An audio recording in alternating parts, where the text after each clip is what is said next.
you how to wash your hair extensions for the first time. And always remember, when you're shampooing your hair extensions, shampoo is meant to cleanse the scalp, conditioner is meant to hydrate the ends. You never want to apply conditioner on your scalp.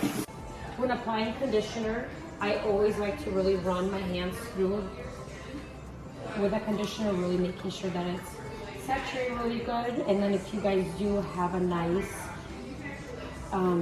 like detangled comb that you can comb through, just to kind of make sure that it really gets in through those ends to really hydrate, that also helps as well. I always like to leave my conditioner in for a few minutes after I comb it through.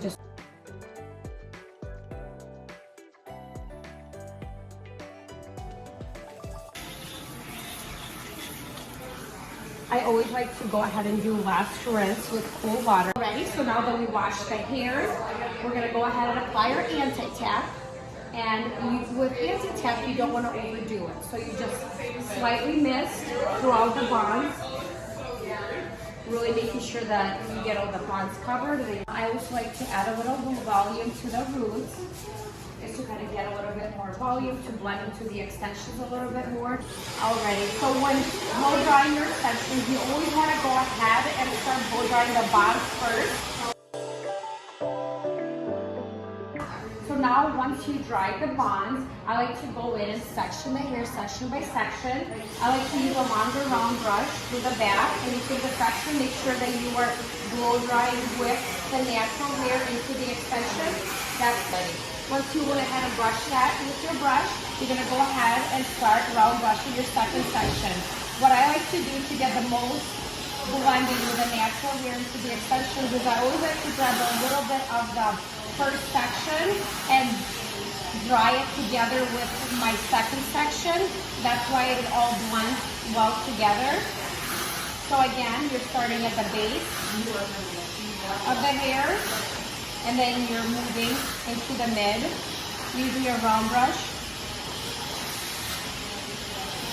Really making sure that that natural hair is blended inside, especially the hair has more of a texture to it. You really want to go ahead and smooth it out with your round brush. As soon as the middle section is dry, you then go ahead and blend into the root, into the end.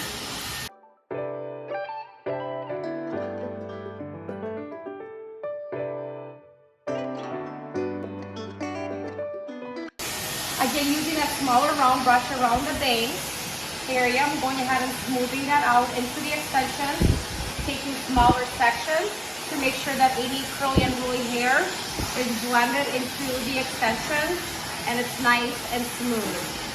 Sometimes I like to hold it and smooth the bang area into the hair, pulling it away from the face so you have that beautiful side bang.